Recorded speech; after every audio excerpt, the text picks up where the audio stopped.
Welcome back. It's been a while since I've done a video on the magnesium valve cover and catch can modification for my Z4. I was on a vacation with my dad to Alaska, and I also went to Washington. So there was a few weeks there where I wasn't able to make anything, but I'm back. I'm going to finish up the bracket for the catch can, and I think that's all I'm going to be doing today because I don't have a ton of time, and this will be a really quick job. One side note as kind of a shop update, give me 1 second here. I got a couple of these airline trolleys from an unnamed airline. This one was in because it had brake issues. This one can't wheels or something, will not lock properly or something of that nature. So this one brake issue, this one brake issue. So these are in a do not use case. Well, believe it or not, they both actually work just fine. I don't know why they had a write-up, but they have lots of these slats for putting in storage trays. I could try to pick up some actual airline ones to put in here, or I can just put in some sheets of like 1/4-inch plywood and have things set here, or I can make a modular system of like pull-out drawers out of plywood or even aluminum if I want. And so these will give me a lot more space to put stuff, and also it'll be, mobile storage. And they lock up really nicely. They have brakes and super high quality casters. I mean, these things are designed to be very serviceable and in long-term use. So if you guys have any ideas for what I should do with these beyond the obvious, let me know. Okay, back to the task at hand. My plan is to cut out an L section from this piece of rectangle tubing, have it bolted to here, have this threaded and tapped. This will just have through holes, so it'll fasten to there with, I'm thinking, a couple M8s. I like to stick to metric if possible, even though this thing is all in imperial units. And then I will drill and tap, I don't know, probably 4 holes. I haven't decided if I want to use 2 or 4. And then that will, fit in there sort of like that.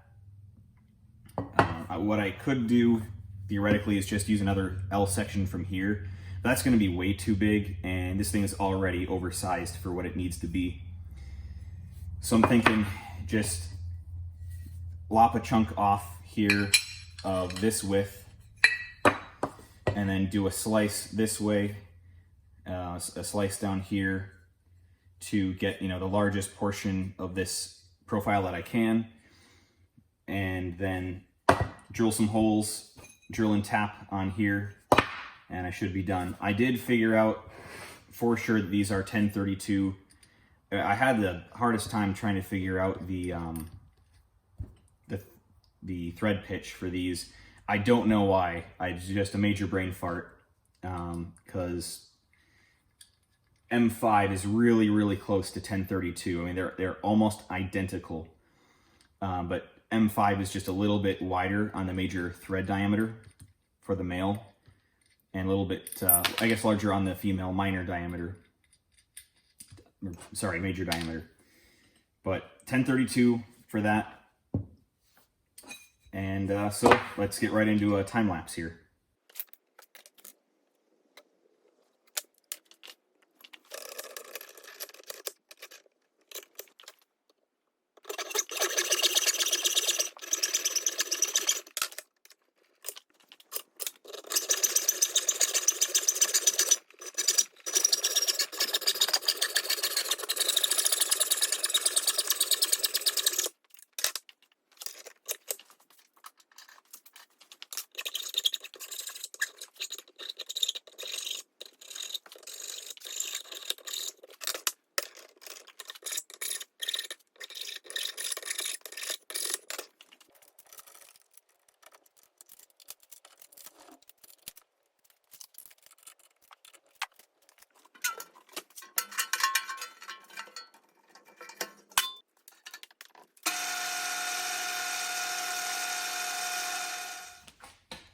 And you know what, of course, just my luck, I didn't hit the record button, or for somehow it stopped recording while I was milling the top of this to square everything up. But it did end up coming right to size perfectly with the other bracket. Disappointing that I didn't get that on film, but yeah, it happens.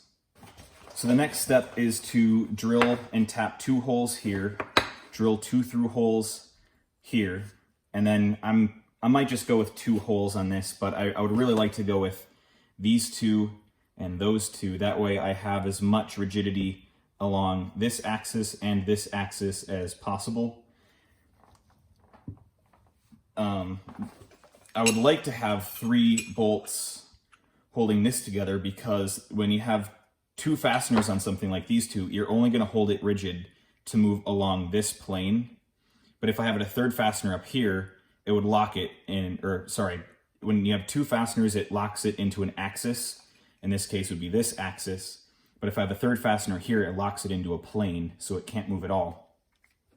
Which is part of the reason why I don't like that this catch can only came with 2 fasteners, because especially with these being really small and a lot of these just being so close together, except for these 2, it's just going to want to rock this way, you know, along that plane, or that axis, sorry.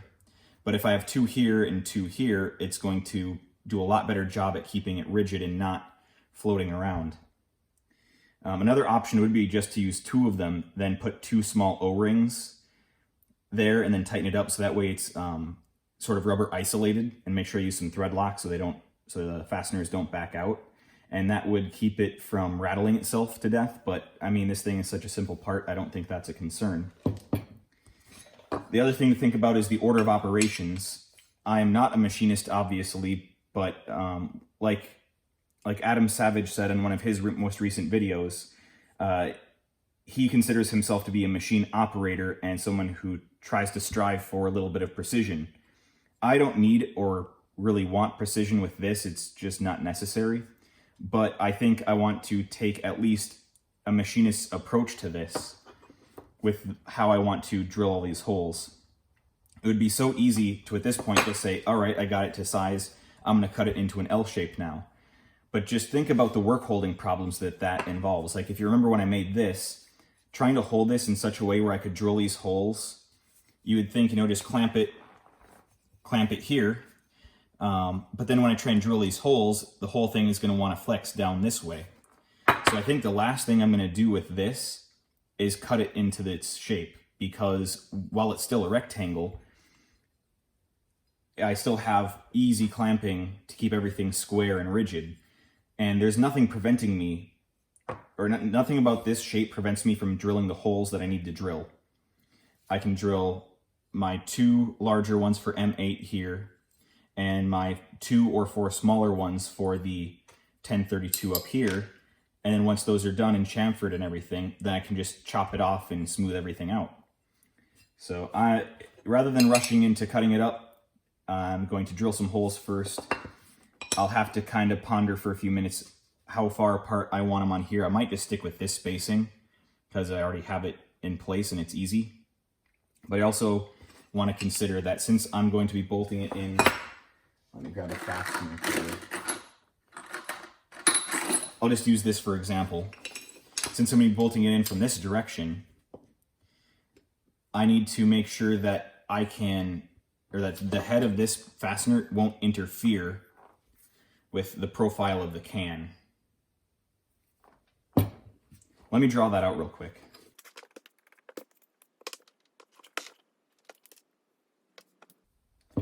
So here's the profile of that can and how when it will be mounted onto this bracket. So I need to make sure that these heads stay out of the way of that can, which if I was going to use this fastener, it would just barely be able to miss that. But that is possible. And I actually wouldn't mind using these old aluminum bolts because then I wouldn't run into any dissimilar metal corrosion problems. You do not want to use stainless steel and aluminum. The Martin-Siddick stainless steel especially is never recommended. I'll throw up a PDF page right here from Fastenal about dissimilar metal corrosion. The austenitic stainless steel is okay, but still not perfect. but the martensitic, so like I think it's 410, I think that's the example they gave on their sheet. Never, ever, ever use that with aluminum. It's a bad idea. So I would like to use these aluminum ones because I get to reuse some fasteners, and these are, you know, reasonable quality. But I would just worry about some clearance problems there. But I shall determine that later. You know, after looking at this and thinking about it a little bit, I think that'll work. I think I can make that work. Worst case scenario, I can just make sure that this, like the catch can, is pulled out a little bit further from that, and I'll have plenty of clearance or plenty of room with those fasteners to get that on there.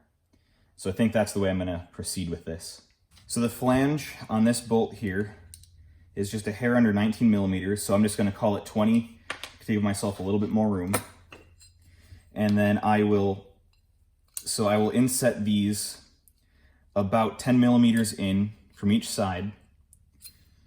And as far as placing them vertically, I want them in the middle, maybe a little towards the top. Because the main load that this bracket is going to be experiencing is a load in this direction, it's going to want to pivot off of this bracket like this. So you want all the clamping load up here at the top, because clamping load at the bottom will do you almost no good.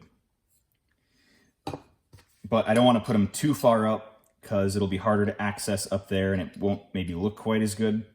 So I'll probably just have it a hair above center line.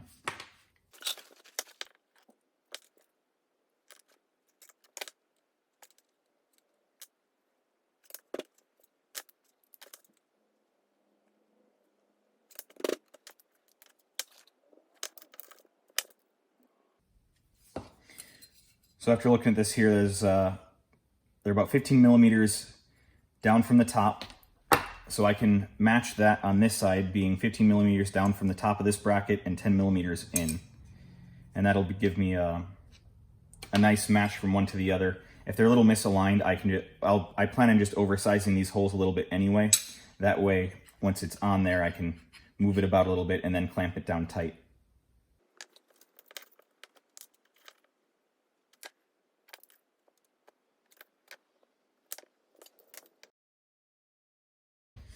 All right, so these ones are right where they're supposed to be. I'll circle them so I don't lose the spot. So I will drill these, I'll drill and tap these, and then I'll just make sure they fit up properly. All right, here I have everything I need to drill and tap. I have a center drill, a 17/64 split point twist drill, and then my M8 by 1.25 tap.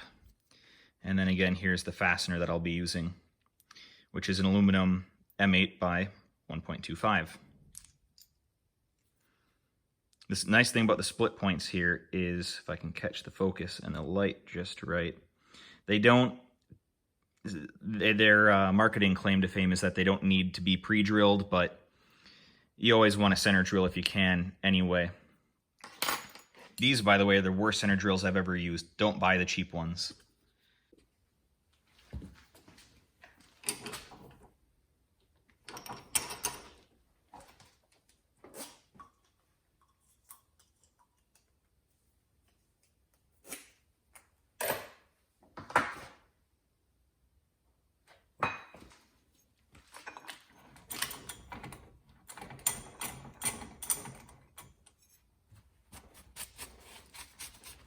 Always make sure you clear the chips out of your vise.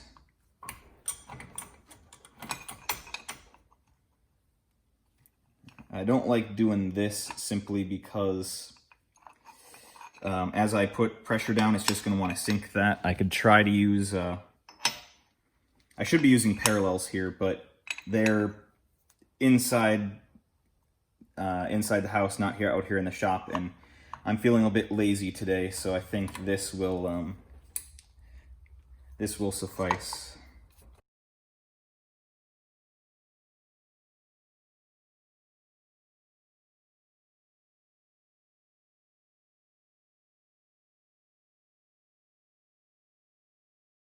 I don't think I ever did a video on it, but I did do a modification to this drill press where instead of having a drill stop, like an end stop for, you know, normal drill presses, you can tighten a screw and it will only let you go down so far so that all your holes are the same depth. I don't find that that's as useful for what I do as the modification that I made where that screw then locks the quill so it doesn't retract back up. I've just found that to be a lot more useful for the work that I do.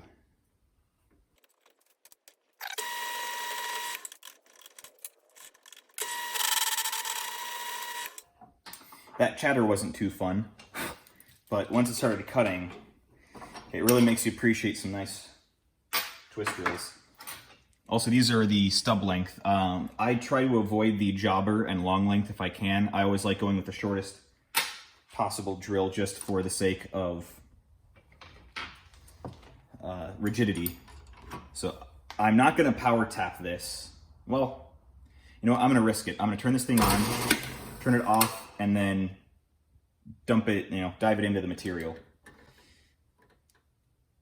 This may not end well.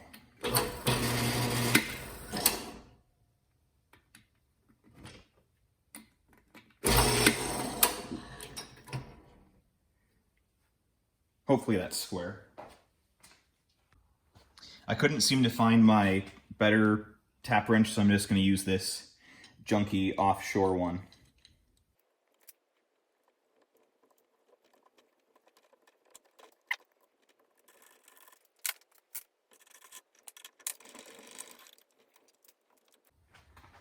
Here's a more up-close view for this.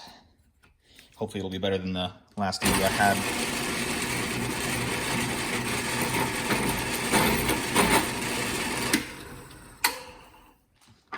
The problem is that you are now in my way, and it makes doing this a lot more difficult.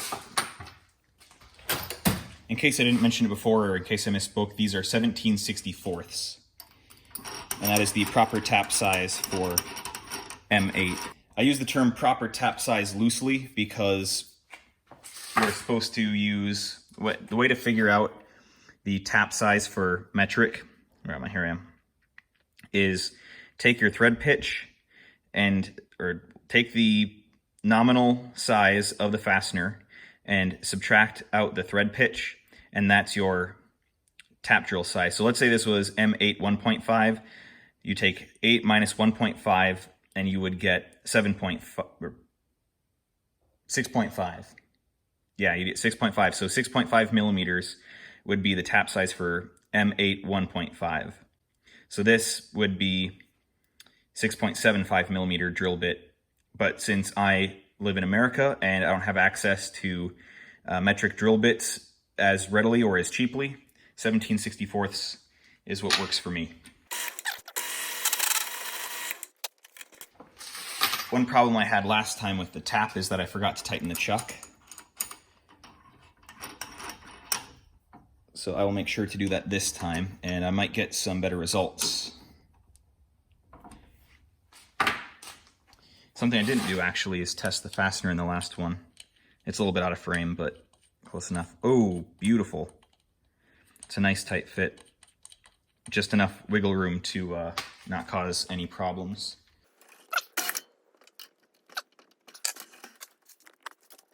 Yeah, that worked a lot better. I like working with aluminum in terms of like hacksaw, filing, polishing, or like getting a good surface finish because it's so easy to work with. But I hate tapping it and I hate drilling it. It's too soft and gummy compared to normal steel.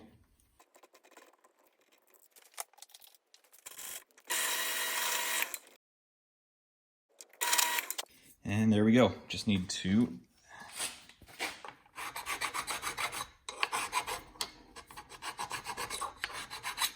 file those smooth, and we're done. Now that that first bracket is done, I can now drill the holes for this one. I don't want to clamp this too tight because I will distort these walls since they're so thin, and I don't have any direct connection between this and that. It's just hollow. and I don't really want to crush it too much. So I need to find a clearance drill bit for this that's pretty reasonable. You can do some math or other things. I just like to cheat and take a drill index checker and just find one that just barely fits. So 5/16 would be the closest fit, but you don't want that. So that's little, I think 11/32 is more what I'm looking for, but I could probably even go up to something as crazy as 3/8 and that would still work just fine.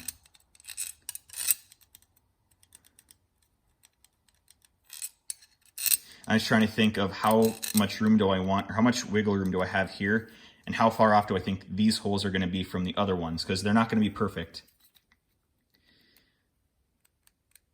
I think 23/64 actually gives me the, I don't know, the best feeling here.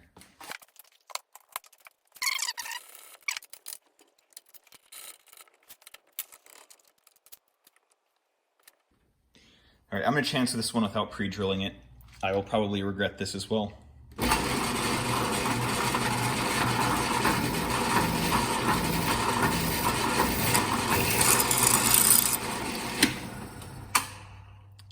I did not expect that to go so well, because these are the cheap, horrible freight drill bits. And I also didn't think this machine is rigid enough to handle a cut like that. But I was wrong again.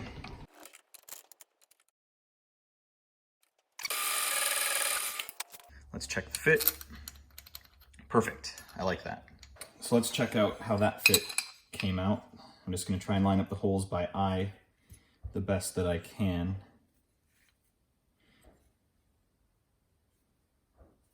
So we're looking about like that. That's pretty close. And I think I've got enough wiggle room in those clearance holes to make it up.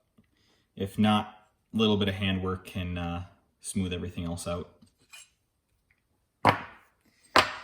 I don't remember off the top of my head what the measurements for these fasteners were. So I'm just, and the proper tool for this would be a transfer, like a transfer screw. Think of it like a set screw. They're kind of like this, just like a grub screw, but they have a point on them. And then there's a special tool that you use to set them down into the thread.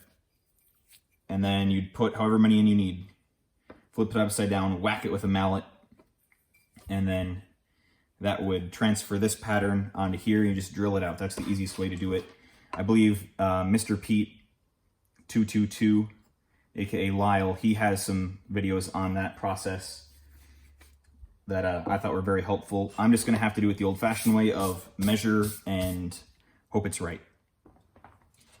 So the distance of these wider holes is 2.2 inches, and that's just shy of 56 millimeters. So I'm just going to round up to 56 millimeters. I know that this part is 80 millimeters wide. So to figure out my spacing, I'll just take the difference and divide it by 2, and that's how far in I'm going to come from each side. The math of that comes out to 12 millimeters from inwards from each side. And if I look at the part, just lining things up by eye, and I look at that, 12 millimeters looks just about right. So I'm going to triple check that math because I don't want to be wrong, and then I'll figure out what I would need for those holes there. So after a little bit of head scratching, some math, and using the good old laser eyeball, I've determined that the spacing between the two wider holes, sorry I have that upside down, is 56 millimeters. The distance between the wide hole and its nearest, and the center line of these inner holes is 23 millimeters. And the distance from the center downwards to these two is 12 millimeters. And I've, looked at it the best I could, I remeasured it a few times, and I'm comfortable with these measurements. And I will be drilling it out to, give me a second. I'll be drilling it out to 7/32 of an inch, which gives me a good amount of wiggle room. Focus, come on. It gives me a good amount of wiggle room there. but not too much. And with the washer on there as well, I'll have plenty of clamping area for how much load this is going to see. Additionally, with the washer being centered on that hole, it won't go over the edge there, so that's also good. It's a little unprofessional to see washers go out over the edge of a part, but in certain circumstances, that's unavoidable. But thankfully, I was able to make it work here. Based on how well that other drill bit went through this, I'm going to chance it and go straight to my final size here. I've been getting oddly lucky today with how well things have gone, so I'm just going to keep pushing my luck until something bad happens. That's usually how it goes, right?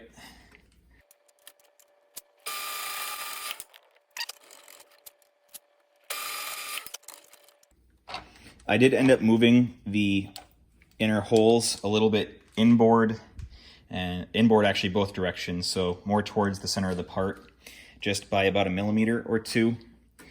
I wasn't quite happy with where it was lining up originally. So don't worry about the black marks, they don't mean anything anymore.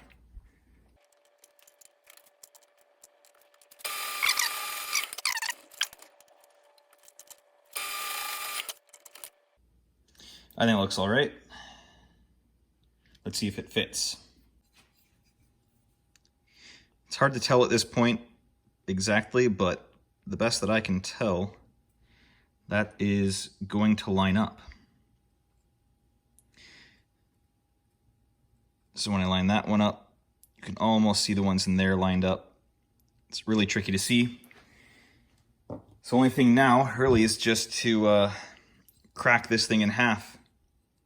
And then, so I'll probably hacksaw here. Let me marker this out. Here, so I can get the most meat up here that I can, and then right here, so again, so I can get the most amount of material down there as well.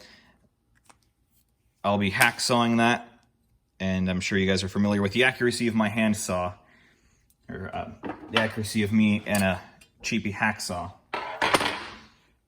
But I'll clean it up on the drill press mill once I'm done, and it should look all right.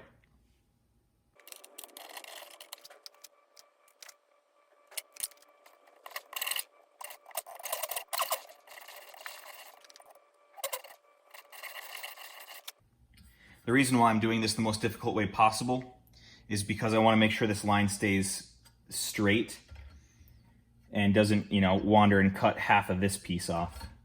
So I have done several really long cuts before. You just got to kind of work your way from the edges to the center until they meet, go down a little ways, and then you can cut through, a lower cross-sectional area to get a faster cutting speed. I'm sure those of you with a bandsaw right now are having a real good laugh.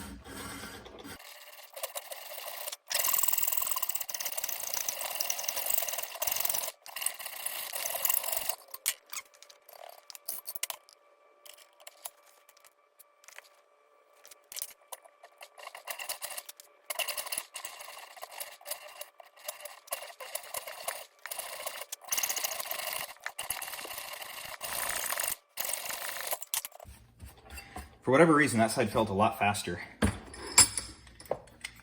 What was once 1 is now 2. This side here I could probably file.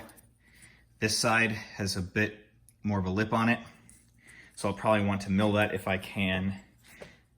I don't know if I have enough, if this is far enough away from this face that the chuck will clear.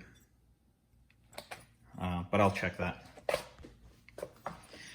I just checked, the chuck does clear this, but the only way that I'm going to be able to do it with the setup that I have is to side mill it here, and that is not going to be rigid enough to stand up to that loading, especially on a fake drill press such as mine.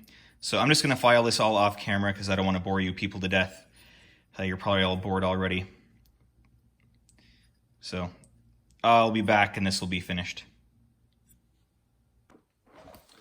You can tell by the blackness of my hands that I've been doing some polishing and sanding with aluminum. So this is how the bracket has turned out. It's pretty rugged looking. I do plan to shape this top piece at some point to match the width of the can. It'll just make it look a little less homemade. I did get these aluminum fasteners in here. They're tightened down and they're also sanded flush with the back of this, so you're never going to catch yourself on them with your hand, and it looks a little bit better that way. These fasteners are not final. I'm going to ditch these stainless fasteners.